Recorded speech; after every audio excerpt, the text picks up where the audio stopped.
Hi guys, today we're talking about the single after 50 what men really want in dating video that I put out and received over 400 comments.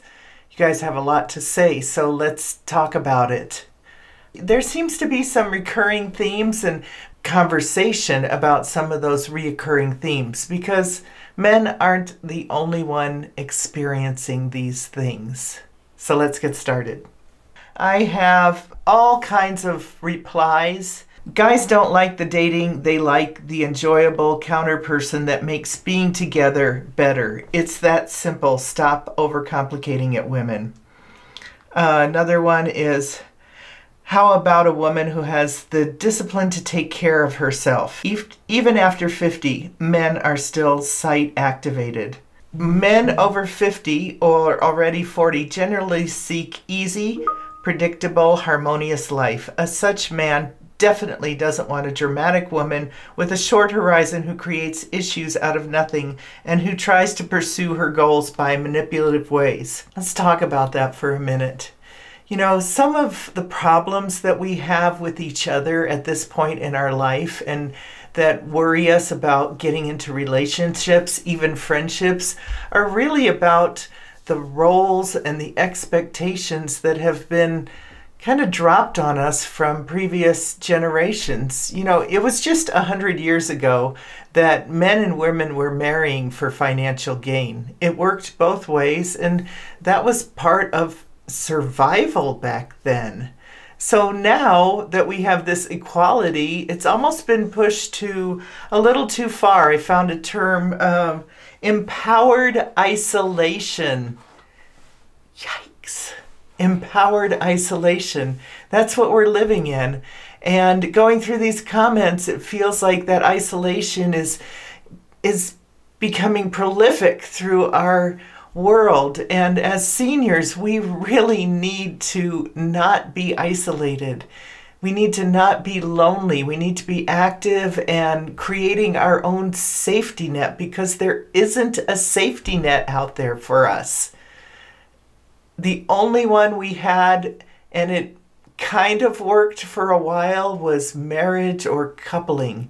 And now that we've had marriages crumble after 20 or 30 or 40 years, or a spouse dies, or there's infidelity, whatever it is, or change of sexual orientation, everything's out there nowadays. So when we talk about, you know, drama, likes to pursue her goals in manipulative ways, we've been conditioned by our society and the media, both sides, men and women. I'm not sticking up for women. I see the same things going on with me and how I feel about men as I see here. There's a lot of just fed up with the other sex. I stopped dating when I was in my 50s. I'm just not attracted to women anywhere near my age. Well, then, if you're not, try dating somebody younger. It's out there for you. Why not? I'm 65. I've been out with 70-year-olds and 80-year-olds, and I'm kind of thinking I need to go younger too. I like this one. I'm looking for my motorbike and a pair of socks with holes in them. I have both. Then there's another person. Thank you for the enlightening video. Much appreciated. What you say is all true. Guys definitely do not need, want, desire a manager. I get that. Reading these, I see a lot of mistakes that I made in my relationships. I've been married 3 times, divorced 3 times, and then settled into a 15-year committed relationship. I've had my shares of bumps in the road, and for the first 5 years that I lived here, right after I got out of that committed relationship at age 60, I had to make some adjustments, and I realized that I need to create my own safety net. I need to create my own community. I'm done with him. I'm done with them, but I still miss some of the comforts and some of the companionship of a man. The first thing is no drama, no self-centeredness. Also, respect for me as a man, an impossible task for any woman. Your definitions are wrong. We get no respect. Am single, don't know how many women consider a single male incompetent of self-maintenance or don't use sex to manipulate men or accept responsibility for their behavior. Loss, loss. Staying single, period. This is another common theme that you guys have been in relationships that have been sexless, and you've been the provider, and you've been there for the family or whatever she needed, and you still feel like you've been cheated, disrespected, taken advantage of. I don't blame you. I can see how you would feel that way. She feels the same way, most likely. And as I was working on this script, I thought about my 15-year relationship. I think that happens pretty frequently. And I tell you these things because I'm in the same position you are. I am hurt and damaged, and I think it's all the man's fault. Maybe I don't think that, but I'm still struggling with what is my part in the relationship and what is their part in the relationship. Does it matter? It's over. Now we just have to learn from that.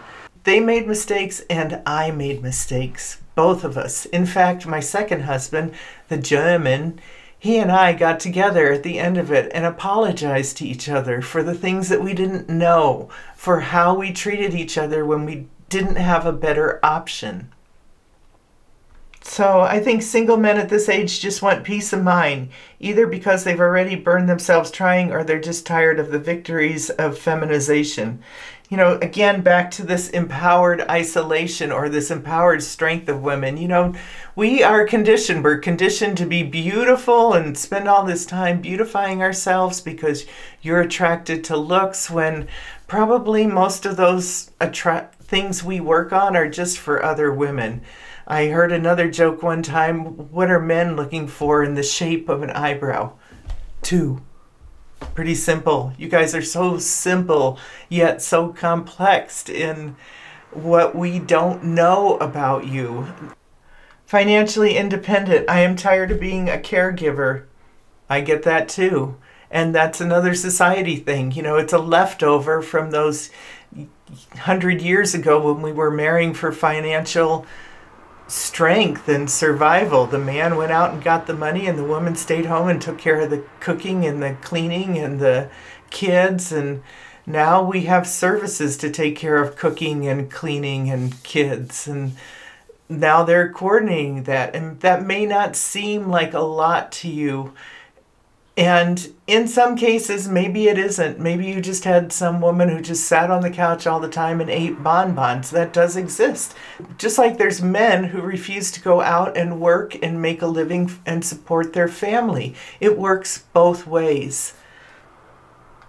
Sex, silence, and a sandwich. That's simply it. It's just that. Is that all you want? I mean, what if you could have that? What if you could have a woman that's all she wanted back? This is our opportunity at our age. There are no restrictions. We don't have to get married. We can have lots and lots and lots of boyfriends and have one for going to rock concerts and one for going skiing and one for going on weekends away. We don't have to be restricted in any way. If you want to be restricted, there's lots of ways to do that. And I see that there is some interest in that. So I know I'm talking to some people that really want to be in a committed relationship. But for most of us at this age, we don't need to build a family. We have our homes. We don't even want somebody moving in with us necessarily. These comments to me are a starting place for the next videos for me. How to make friends with women, how to make friends with ourselves, how to accept our past so that we can move on in the future. So let's start with a few questions about your ex that will help you determine what kind of women you want to have in your life now. Women are great things to have around. just maybe not around all the time. Not long enough to rant and rave and nag. Just long enough to have some friendly conversation, a smile, and a meal or an outing, whatever it may be, and then go home. A lot of women want that too. Let's get together and do it. Okay, so 6 questions. Number 1. So besides their looks, what attracted you to your partners? I was looking for an adventure, so I married a cowboy with 30 horses, no cows. And we took great 4-day trips up along the Continental Divide, out in the middle of the woods with no one around. Mountains as far as you can see, beautiful panoramic scenery that very few people get to travel across. So besides looks, what else attracted you to her? Is that something you want in a woman now? Or is that something you've grown out of? Or is that something you weren't even really aware of at the time? Number 2, what did you experience with her that you never would have done on your own? Well, I traveled across the Continental Divide on horseback with pack animals in the rain and the lightning and the sunshine, and sometimes it snowed too. Would have never done that on my own and loved every minute of it. Value it as one of my top experiences of my life. Number 3, what was the most irritating thing she did? Like, I'm sure there were lots and lots, but there's probably a common theme. So what was the one thing that they did that most irritated you? For me, with the 15-year-long relationship, sleeping on the couch with the TV blaring. That was the most irritating thing that I can think of right now at the moment. And right now I think it's pretty petty. I could have handled that. But there were other irritations that fueled that one. Number 4, what was her biggest character flaw? Okay, I married a con man. His biggest character flaw was integrity and truth. Anyway, what was her biggest character flaw? And are you over that? Or is it a done deal for you? That is a hard no, no matter who's in front of you, no matter what they offer you. Think about those. What are the top qualities that you want in women in your life? Not necessarily a lover, just friendship. Number 5, what could you have done differently to change the outcome? And would you, now that you know better? So as I've been doing this research, I've learned a lot of things that I could have done differently. And I'm sure if you would be doing the same research for what women are looking for in dating after 50, you would find the same thing. That there are a lot of things now that you know that you didn't know when you were 20 and 30. And if you knew those things then, would you have applied them, and what would have been different? My parents modeled a life for me, particularly my mother, that you either were a teacher or a nurse, or my father had a dream of me being an administrative assistant, while he had a dream of my brother being an engineer, but that was back then. But either a teacher or a nurse, and you marry the man that you marry. Don't even have to necessarily fall in love with him or like him for very long. You just get what you get, as my mother said. And then you have children. That's what my options were. That's the way I was taught. So naturally, I would look for the man to be the provider. Now that I know that that is not the way the whole world sees it, I would look differently. Number 6, what one belief did you have going in that didn't serve you?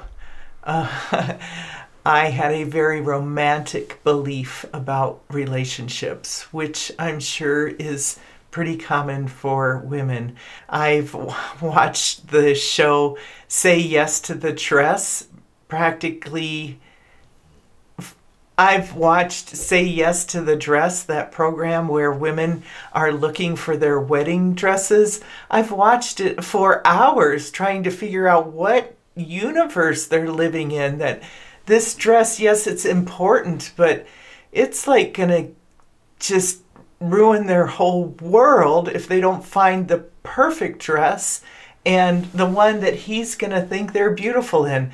Men are going to think you're beautiful in anything. They wouldn't be marrying somebody that they didn't think was beautiful.